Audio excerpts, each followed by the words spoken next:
Soyez les bienvenus, je suis Marie Bandini et vous êtes sur le Talk.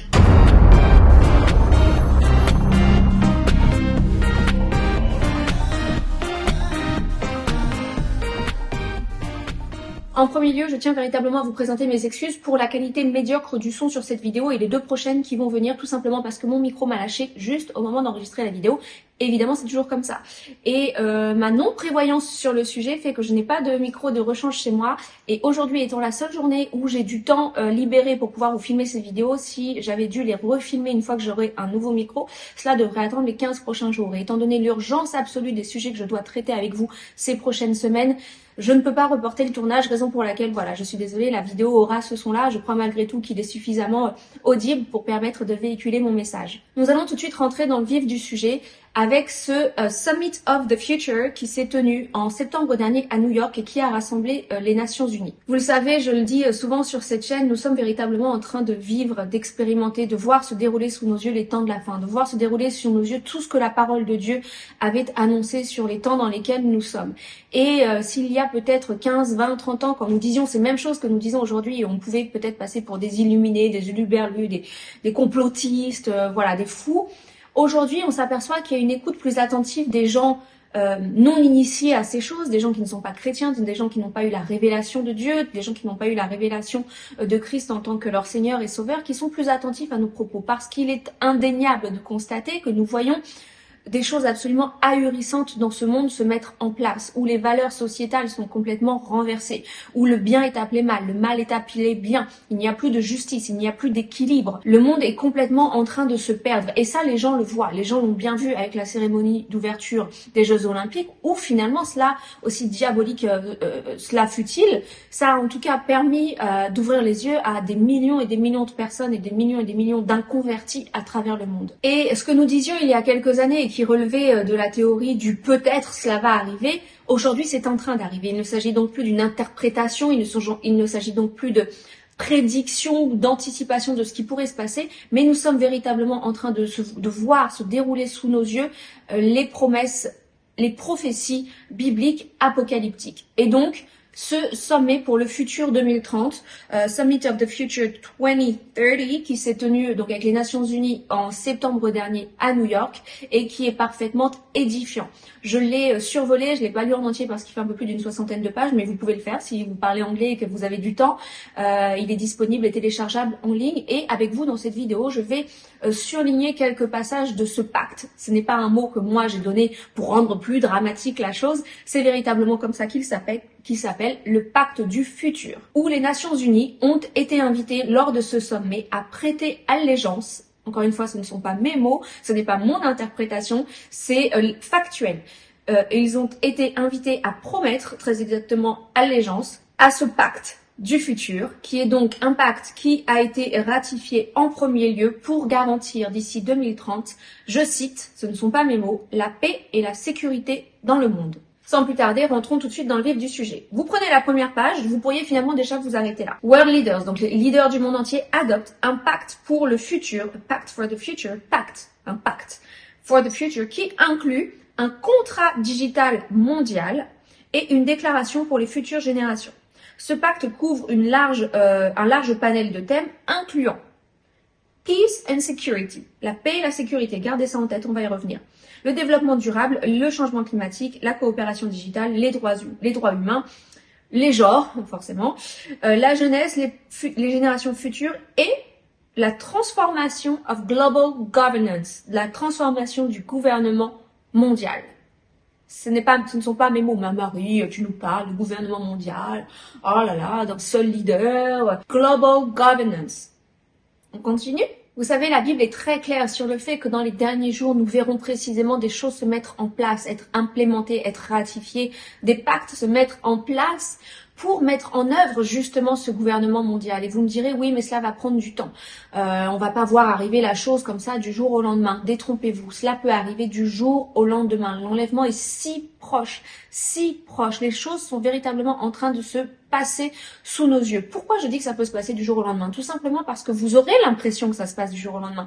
Mais ces choses-là sont préparées depuis des décennies, depuis des années, et particulièrement avec une accélération significative. Nous le savons, cette année 2024. D'ailleurs, je salue au passage le pasteur Daniel Vindigny qui avait prophétisé sur cette année 2024 une année de grands bouleversements. Il avait notamment donné 4 lignes directrices de ce qui allait se passer cette année, et ces 4 lignes directrices ont véritablement eu lieu. Si vous souhaitez avoir des vrais partages prophétiques, je vous invite à voir le pasteur Daniel Vindigny qui est de plus en plus saisi par le Saint-Esprit pour annoncer ces choses qui sont par la suite repris par d'autres ministres de l'Évangile, et toute la gloire soit à Dieu pour ça. Mais si vous voulez les avoir en avant-première et avoir la fraîche révélation, je vous invite à aller suivre le pasteur Daniel Vindigny. Je vous mets le lien de sa chaîne juste ici. Et donc tout ça pour dire qu'il y a une accélération véritablement des choses qui sont mises en place. Et même si le grand public aura l'impression que la chose arrive sur le devant de la scène du jour au lendemain comme un cheveu sur la soupe, ces choses sont préparées. Quand on voit ce pacte pour le futur 2030, il est déjà en train d'être mis en place pour arriver à cette paix et sécurité qu'il prône dans ce pacte. Ça veut dire que des mesures doivent être mises en place par les nations du monde dès aujourd'hui pour arriver à cette paix et cette sécurité qu'il souhaite voir être instaurée déjà en 2030 dans le monde. Prenons par exemple ce que nous avons traversé il y a quelques années, le COCO, VVIDD, je n'ai pas le droit de prononcer le mot sur la plateforme.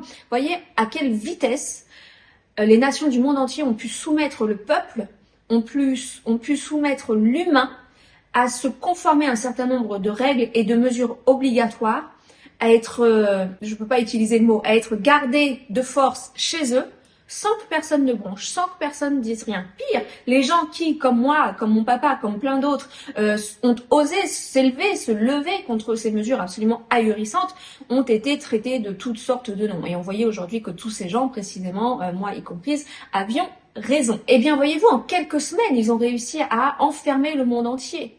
En quelques semaines, alors que le monde n'avait pas traversé ce qu'on a traversé ces 5 dernières années. Alors imaginez aujourd'hui à quelle vitesse les choses peuvent se passer. Dans une semaine, le monde peut avoir une tournure complètement différente. Donc quand vous prenez ne serait-ce que la première page, la table des matières, pour voir un petit peu les différentes actions, les différentes choses qu'ils souhaitent mettre en œuvre. Action numéro 1. Nous prendrons des actions bold, c'est-à-dire audacieuses, ambitieuses, accélérées. C'est écrit, c'est pas moi, c'est encore une fois. Accelerated actions, ambitious actions. Just, donc des actions justes, bold, ambitieuses, accélérées et transformatives, donc qui vont transformer pour implémenter l'agenda 2030 afin d'accomplir des objectifs de développement durable et leave no one behind, et de ne laisser personne sur le côté. Autrement dit, toutes les nations devront y adhérer. Vous voyez un petit peu plus bas, une des premières actions, un des premiers paragraphes, International Peace and Security. La paix et la sécurité à l'international. Et nous le savons, dans la Bible, il est écrit, quand les hommes diront paix et sécurité, alors la ruine les surprendra, la ruine sera soudaine. Action numéro 38. We will transform. Nous transformerons le gouvernement mondial and reinvigorate the multilateral system to tackle the challenges and seize the opportunities of today and tomorrow. Donc en gros, ils vont vraiment tout faire pour mettre en place un système de gouvernement mondial et de privilégier un système multilatéral, donc où les nations sont toutes ensemble réunies pour s'accorder sur les mêmes choses. Réalisons qu'en fait, toutes les fois où dans ce pacte, il est écrit Global Governance, donc gouvernement mondial, c'est un gros red flag. Il faut vraiment prêter attention et c'est répété des centaines de fois à travers le pacte entier. C'est vraiment l'objectif de cette réunion des Nations Unies qui a eu lieu il y a quelques semaines, je le rappelle. Ils sont clairement en train d'écrire et de dire ce qu'ils sont en train de faire et ce qu'ils projettent de faire. Ils écrivent « We are at a time », nous sommes dans un temps de profonde transformation mondiale. C'est écrit. C'est écrit. Ce qui signifie qu'ils veulent véritablement une transformation du gouvernement mondial et de la façon dont les choses sont en train de fonctionner aujourd'hui. Ils veulent une transformation de ces choses. We want a profound global transformation. Nous voulons une transformation profonde des choses. En faveur, d'un système mondial unique au nom de la paix, au nom de la sécurité, au nom de l'unité. Et c'est exactement ce que la Bible nous dit. Il y aura un système mondial unique, un gouvernement mondial unique, une religion unique. Regardez ce qui suit. We will implement the Global Digital Compact. Donc, c'est-à-dire nous mettrons en place le contrat digital mondial, en fait pour le contrôle digital mondial, within our own countries, à travers nos propres pays, et à un niveau régional et mondial, and global levels, prenant en compte les différentes réalités nationales, les capacités et les niveaux de développement, en prenant soin de respecter les politiques nationales et les priorités qui sont applicables au niveau légal dans chacune des nations. Mais ce qu'il faut retenir de ça, c'est we will implement the Global Digital Compact. Donc, c'est-à-dire qu'ils veulent mettre en place, enfin d'ailleurs, the Global, ça veut dire qu'il est déjà écrit, mais ils veulent le mettre en place, le contrat du contrôle digital mondial, ayant ainsi un total contrôle sur les populations. Nous le savons, nous l'avons dit, mais certains nous disent que c'est du complotisme, certains nous disent que nous sommes des illuminés, certains nous disent oui, mais tu dis, mais ça c'est pour 2050, 2070, 2100. Non, c'est déjà fait. C'est pas, ça va pas être fait, c'est déjà fait. Un petit peu plus bas, ils écrivent we invite. Donc nous invitons les organisations internationales et régionales, le secteur privé, les académies, les communautés techniques, la société civile, bref, tout le monde à to endorse, c'est-à-dire à mettre en place, à ratifier, à accepter le contrat The Compact, et il l'appelle The Compact avec un C majuscule, c'est pas pour rien, c'est-à-dire c'est le Compact, c'est pas un contrat, c'est The Compact, c'est-à-dire le contrat mondial. Et voilà, de prendre part en fait dans la mise en œuvre de ces choses-là. En gros, ils invitent la planète entière à se joindre à ces mesures mises en place pour le contrôle des populations. C'est écrit noir sur blanc, ce n'est pas mon interprétation, je répète. Nous voyons véritablement à travers la mise en place de ce pacte la volonté du gouvernement mondial déjà existant de soumettre les populations, de contrôler, d'avoir le full pouvoir sur les populations et de pouvoir uniformiser la planète entière, y compris au niveau religieux, et nous le savons, c'est l'objectif également du pape. J'ai fait une vidéo il y a quelques semaines, quelques mois à ce sujet, mon papa l'avait dit il y a bien des mois également. Voilà, nous savons qu'aujourd'hui le pape banalise le fait de dire que finalement on s'en fiche un peu de savoir que Jésus est le seul chemin vers le ciel, que Jésus est le seul chemin possible du salut. Ce qui compte, c'est que vous tourniez tous vos regards vers Dieu, un Dieu, quel que soit le nom que vous lui donniez, quelle que soit l'origine que vous lui donniez, quel que soit le chemin que vous preniez pour y arriver finalement. Voilà, nous sommes tous une grande famille et au nom de la paix, de la sécurité, de l'unité, eh bien le pape ne fait pas exception et je me suis déjà exprimée sur ce sujet. J'aimerais vous en dire un petit peu plus quant à l'accélération des événements des temps de la fin et la mise en place de certaines choses à travers le monde, mais je crois que cela serait nécessaire de vous le faire dans une vidéo séparée. Il y aura donc une deuxième partie à cette vidéo qui traitera d'un sujet différent mais qui va dans la mouvance du courant de l'esprit de ce que j'ai essayé de vous partager dans cette vidéo. J'espère comme toujours qu'elle vous aura été utile, qu'elle aura partagé des informations, porté des informations utiles à votre connaissance. Et sachons que les temps sont courts, que les temps sont extrêmement courts. Il ne reste pas 10 ans à l'église ici sur cette terre. Je ne sais même pas s'il reste 5 ans. Alors concentrons-nous sur l'essentiel. Gardons nos yeux fixés sur Christ. Gardons nos yeux fixés sur l'objectif qu'il nous a fixé à chacun pour notre part, à notre appel. Si vous êtes appelé à servir Dieu dans tel ou tel domaine, ne ménagez pas vos efforts. Ne ménagez pas votre travail. Courez, courez, courez. Parce que les secondes, les millisecondes à l'échelle de la grande horloge de l'humanité, à l'échelle de la grande horloge de le monde tel que nous le connaissons aujourd'hui est sur le point de finir. L'église sera très bientôt enlevée. Alors de la même façon, ceux qui regardent cette vidéo et qui ne sont pas chrétiens se disent oui, l'enlèvement, encore c'est des perchés, comme si des millions et des milliards d'habitants allaient comme ça en un quart de millième de seconde disparaître de la planète. Ce sont ces mêmes gens qui, lorsque nous disions qu'il y aurait un jour la mise en place d'un gouvernement mondial il y a quelques années, nous traitaient de fous.